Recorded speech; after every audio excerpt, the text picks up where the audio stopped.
Zdá se mi to, nebo to světlo se chová nějak divně. No, možná to přidá trošku k atmosféře dnešního videa.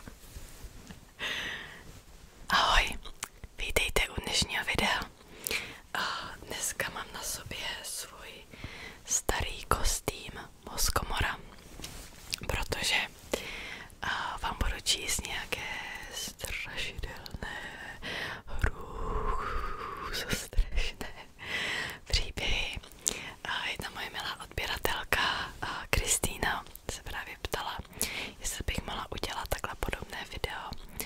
Já jsem natáčela strašidelné příběhy z Redditu v angličtině a právě ona se ptala, jestli bych něco podobného mohla udělat i v češtině. A hledala, co by tomu se nejvíc podobalo, a pak jsem našla na Wattpadu nějakou knížku, kde vyloženě někdo překládal tyhle strašidelné příběhy do češtiny. Takže dávám odkaz na tu knížku. Mimochodem, tohle je mimo téma, ale já už jsem si stavovala Wattpad kvůli jinému videu. A ta aplikace je strašně blbá, si myslím. Nevím. Takže tady budu trpět a vy budete trpět se mnou. Tak jo, ještě jsem přepla nastavení mikrofonu a jdeme na to.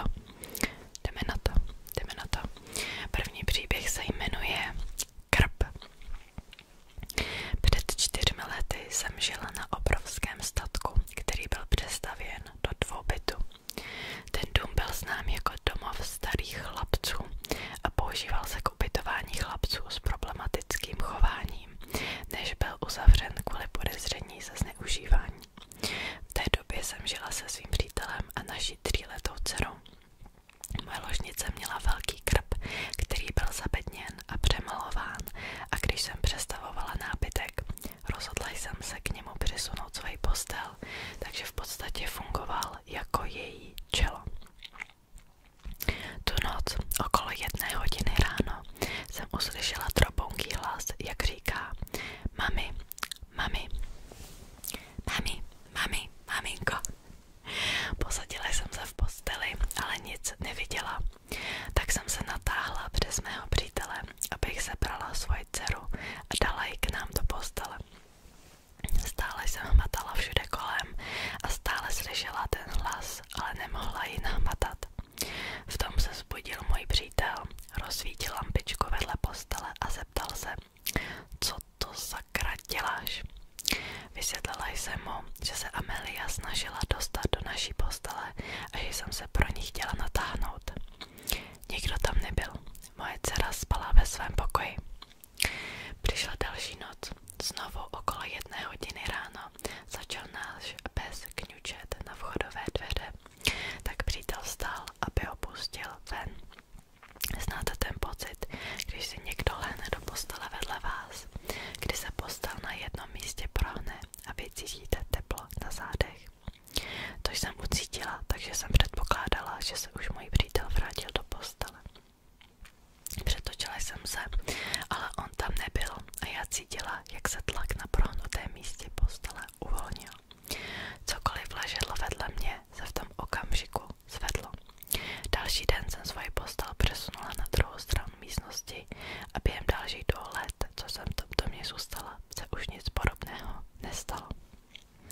A tohle původně bylo od uživatele Codebusters PM. OK. Jdeme dál.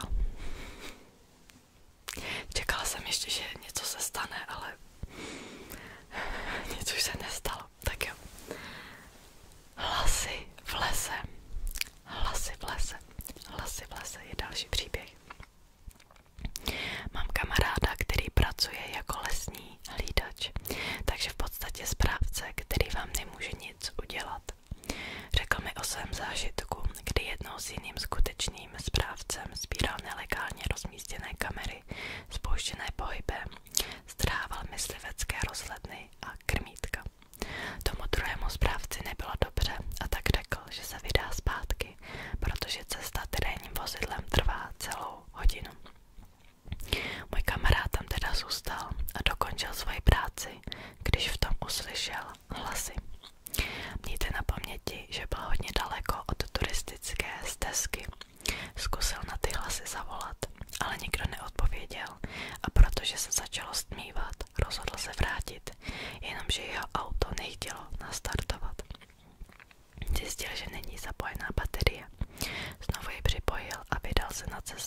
ale jeho auto jelo strašně pomalu a nakonec se po necelém kilometru zastavilo úplně. Tak přes vysílačku zavolal na stanici a řekl: hej chlapi, potřebuju, aby někdo přijel mě vyzvednout. Řekli mu, že pro něj zajedou, ale že se k němu dostanou tak při nejmenším za hodinu. Zeptal se, jestli už se vrátil ten druhý správce. Řekli mu, že ještě ne. Rozhodl se usadit a založit oheň, ale zanedlouho zase uslyšel ty hlasy. Je tma a on není zrovna dvakrát nadšen. Ty hlasy znějí jako nějaká hádka. Někdo naštvaný křičel na někoho jiného, kdo zněl vyděšeně. Zavolal do tmy s otázkou, jestli někdo nepotřebuje pomoc, ale zdálo se, že se o něj ty hlasy vůbec nezajímaly. Hádal, že musí být minimálně 300 metrů daleko. Znovu vysílačkou zavolal ostatním a ti mu řekli, že nemůžu najít stezku, na které by mohl být, ale že ještě neodjeli. Řekli jim, ať prostě seženou toho druhého správce, aby jim řekl, kde je, protože odjel i s iPadem, ve kterém byla mapa. Odpověděli, že se pořád nevrátil. Uběhly zhruba 3 minuty a znovu se ozvaly ty hlasy, tak se rozhodl za nimi dojít s nadějí, že by se mohli přestat chovat jako ožralí kreténi a možná by mohli mít mapu. Šel směrem, odkud hlasy vycházely, ale čím byl blíž, tím vzdálenější se zdály. Po 20 minutách to vzdal a šel zpátky. K tomu zavolali ostatní správci, že našli toho jeho parťáka v bezvědomí, pokrytého z vratky, takže ho nechali odvést do nemocnice. Naštěstí si na mapě zaškrtával místa, kde našli rozhledny a tak měli alespoň přibližnou představu, kde by mohl být. Chvíli na to se jeho vysílačka vypnula a znovu se ozvaly ty hlasy. Znuděný k smrti se kamarád nakonec rozhodl prostě poslouchat, o čem se tedy hádají, a zaslechl věci jako nebylo to tvoje, mě to nezajímá, to jsi měl vědět a tak dále. Hádal, že jsou to jen dva lovci hádající se kvůli zabité kořisti, když tam jeden zakřičel něco nezrozumitelného, pak nastalo ticho a prásk. Výstřel. Kamarád hned na to udusal svůj oheň a schoval se. Pak už po nadcházející půlhodinu neslyšel nic, než svůj vlastní dech, dokud neuviděl světla aut. Řekl tomu, kdo ho vyzvedl, o všem, co se stalo, a nakonec to ohlásili na stanici. 3 hodiny skupiny lesníků prohledávali terén, ale nic nenašli. Další den se vrátili a měli sebou i policii se psy. Přibližně po hodině byl nalezen mělký hrob, ve kterém ležel dávno mrtvý muž, očividně zabitý střelnou ránou do obličeje. Problém byl v tom, že to byla kostra, která tam ležela po několik let. Takže buď můj kamarád slyšel hádku ukončenou výstřelem, načež oba zúčastnění pak prostě odešli domů, nebo slyšel průběh několik let staré vraždy. Tohle původně bylo od uživatele Suitology. Tak. A už tam máme reklamu. Já jsem říkala, že ta aplikace je příšerná. A tohle vypadá, že bude hodně dlouhá reklama, z čehož mám obrovskou radost.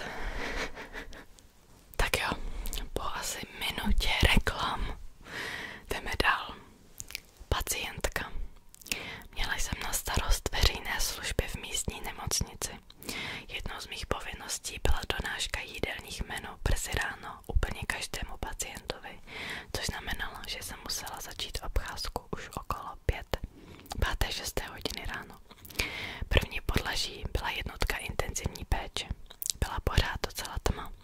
Vstoupila jsem do místnosti nějaké pacientky. Všechny žaluzie byly zataženy a tak jediný stroj světla vycházel z přístrojů, na kterých byla připojena. Nebyla jsem si jistá, jestli je vzhůru nebo ne, tak jsem oznámila svůj příchod a čekala na odpověď. Někdy jsou pacienti neschopni se z menu vybrat jídlo, tak s nimi zůstávám a pomáhám jim. Stála jsem tam pár vteřin a viděla, že má zavřené oči. Myslela jsem si, že ještě spí, tak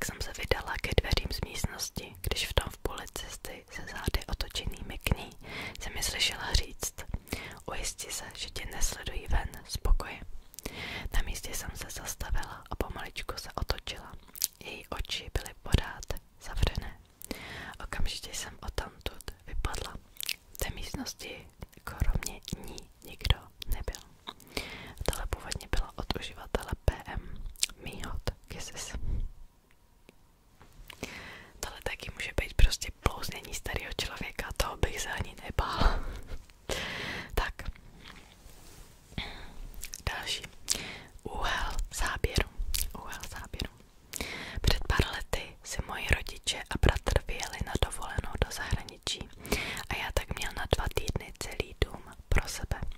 Byl to ráj. Akorát v noci jsem se necítil zrovna dobře, protože náš dům stojí uprostřed ničeho. Okolo je jen pár sousedů a na ulicích nejsou žádné lampy nebo jiné osvětlení. Takže tady je až do rána naprostá tma a ticho. Často jsem se díval ven z okna a představoval si, že mě z té tmy někdo sleduje, zatímco já je nemůžu vidět.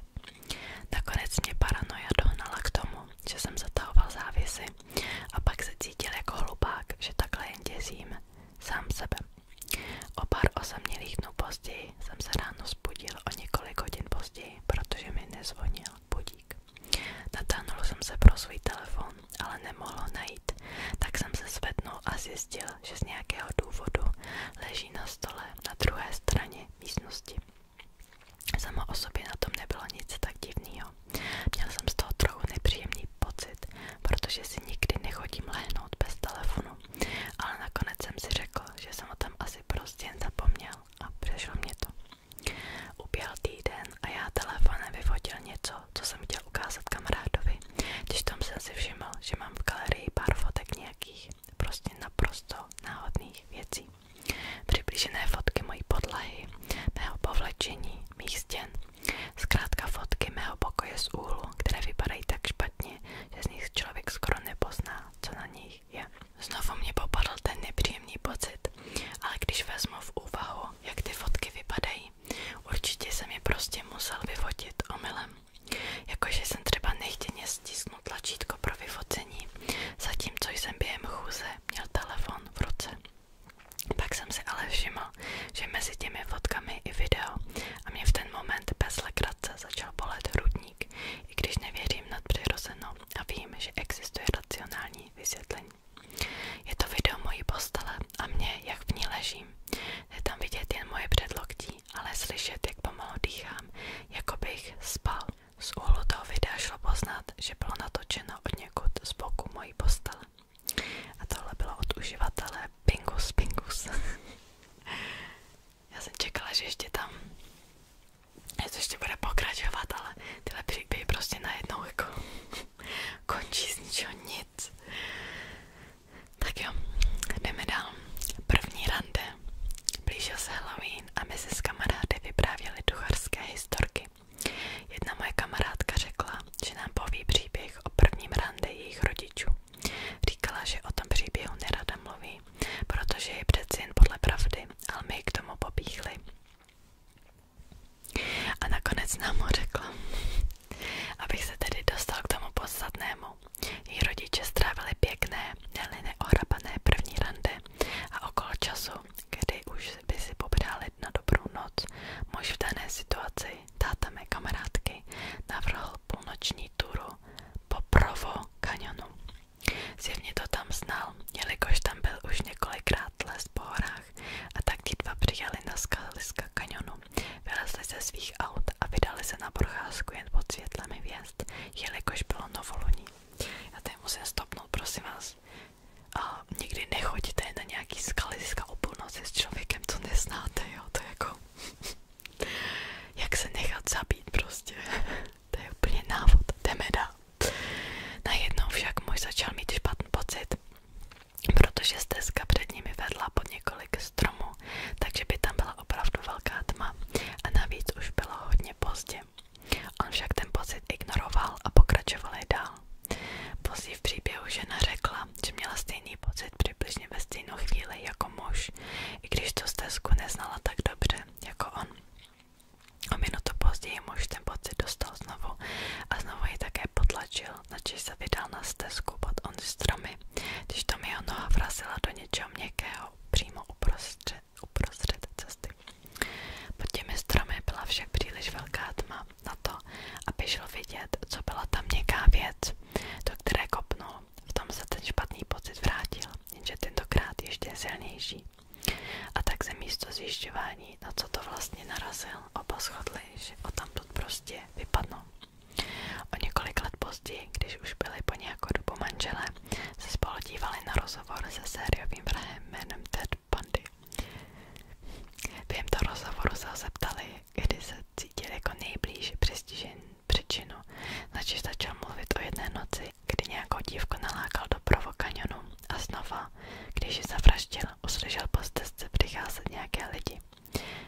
se na poslední chvíli stihl skrýt mezi stromy, spoza kterých potom sledoval, jak nějaký chlápek vrazil přímo do jejího těla, ale z nějakého důvodu se prostě otočil a odešel pryč.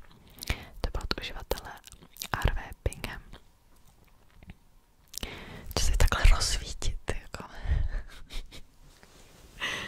Já nevím, zatím jako tohle mě moc nevyděsilo, já nevím, protože já nemám ráda, když se lidi prostě ve strašidelných příbězích chovají iracionálně, jenom proto, aby to bylo strašidelnější.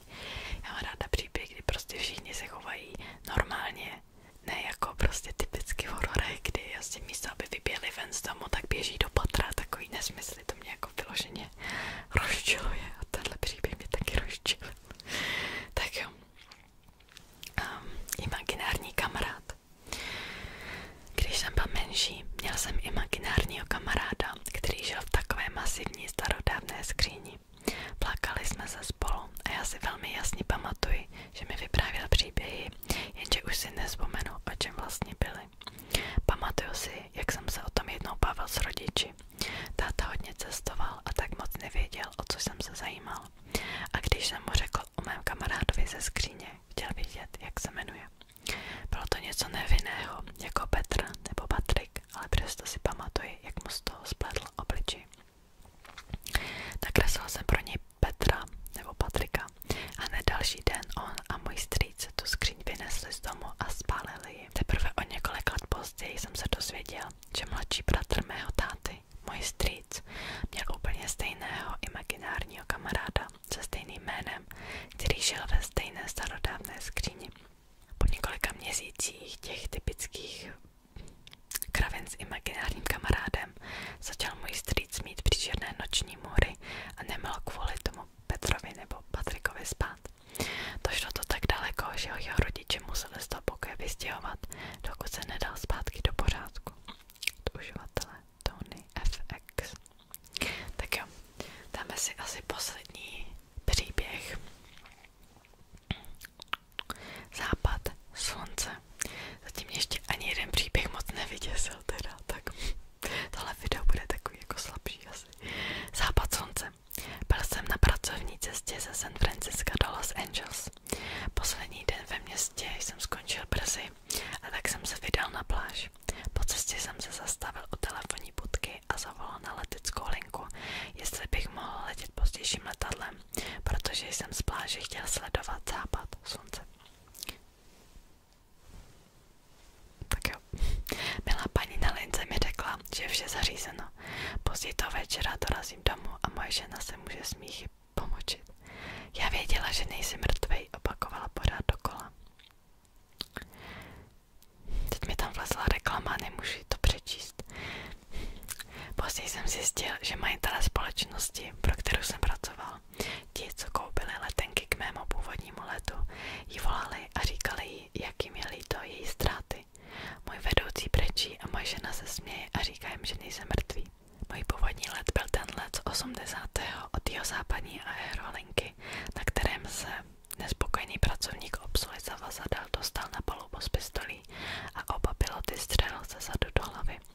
To letadlo se zřítilo a schořelo poblíž San Luis Obispo. Všichni na palubě zemřeli. Byl to krásný západ slunce. Od uživatele Not Too Deep. Zase jako jaký dospělý člověk by si nechal uletět letadlo kvůli západu slunce. No, to bude konec videa. Mě osobně tyhle příběhy za stolik nevystrašily. Nevím jak vás, doufám, že vás aspoň trošku. Nebo možná jenom vás bavilo poslouchat ty příběhy, co já vím. Jinak já si tady v tom kostýmu připadám, jak kdybych měla zahájit nějaký obřad kultu. No, nevadí. Tak, mějte se hezky, mějte se fanfárově a uvidíme se zase u dalšího videa.